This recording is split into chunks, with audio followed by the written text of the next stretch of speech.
Hello again, everyone. This is Joe Hentges with Beyond the Chart, and in this technical analysis of the stock market video, I'm going to take a look at the market action here for the last week and check in and see how our stock market stacks up to other key markets in the world. So stay tuned.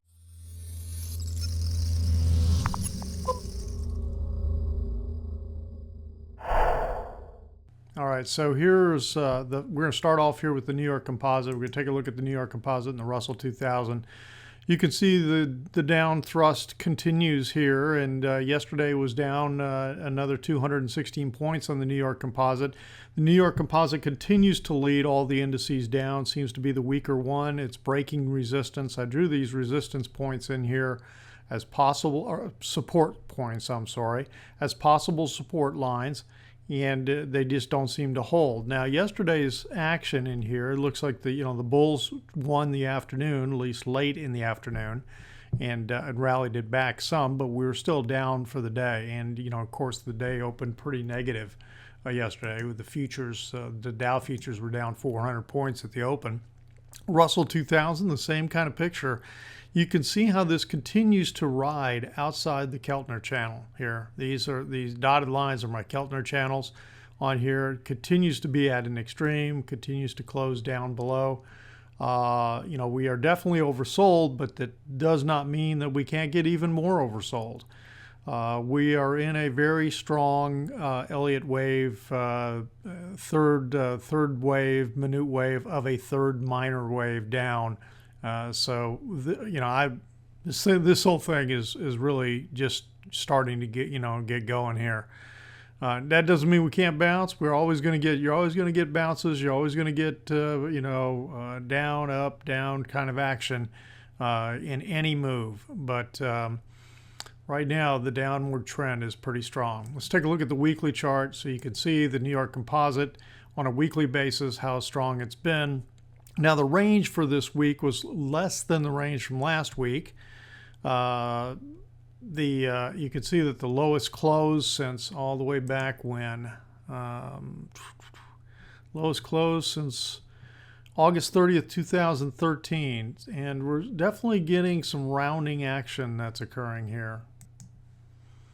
All right, so now let's take a look at the Russell 2000 on a weekly basis, and you can see that this is looking pretty negative too. It's taken out this October 2014 low with this week's action. Last week we kind of came right down into that neighborhood, and we just smashed down below that this week. So the long-term picture, the long-term trend line's been broken, and a lot of times what happens is they pull back up to the trend line, they hug it for a while, and then it pulls away, and that's what's going on right now with the Russell 2000 on a weekly basis.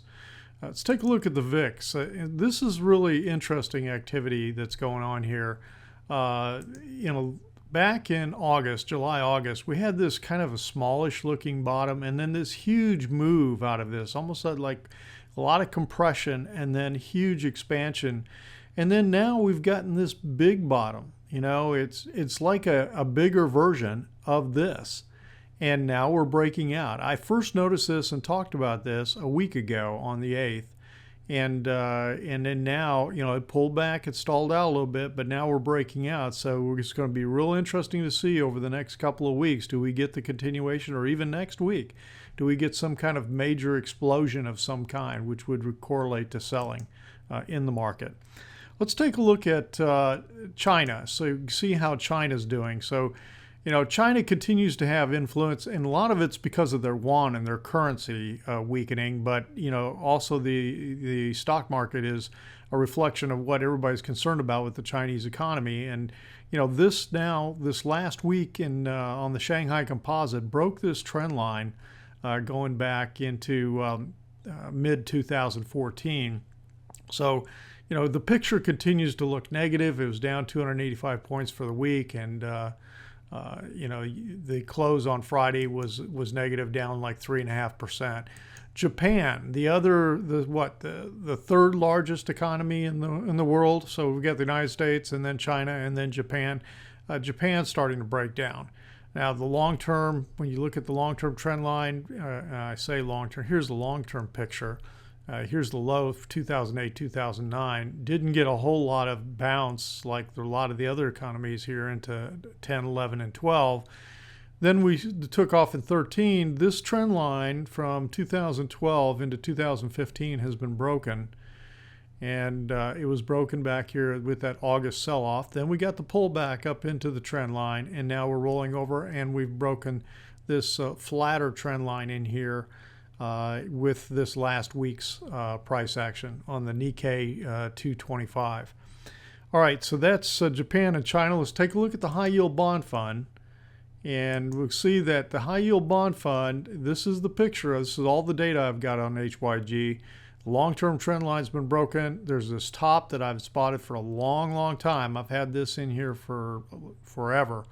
And this head and shoulders target is now very close to being hit. And these targets are considered to be a minimum expected move, and we're almost there. It's taken a while, but again, the high yield bond fund continues to lead the market down also.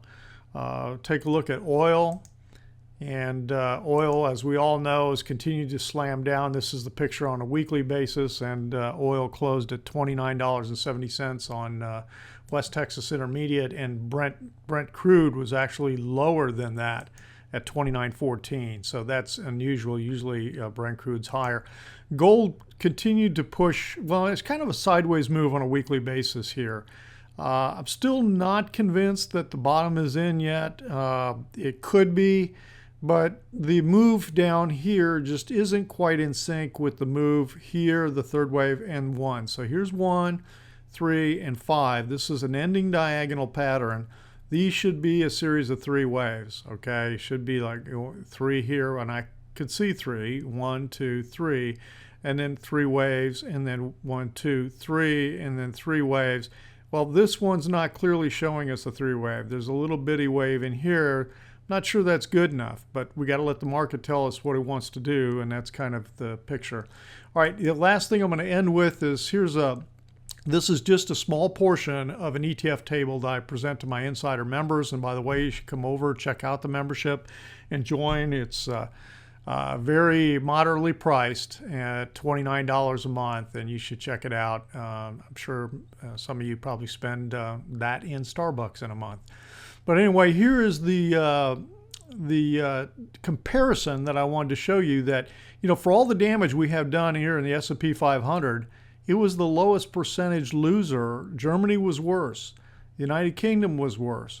Japan was slightly worse. Okay, and then of course all the emerging market type ETFs were a lot worse.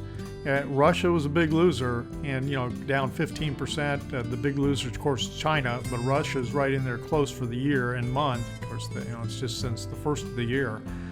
But a lot of that, of course, is because of oil.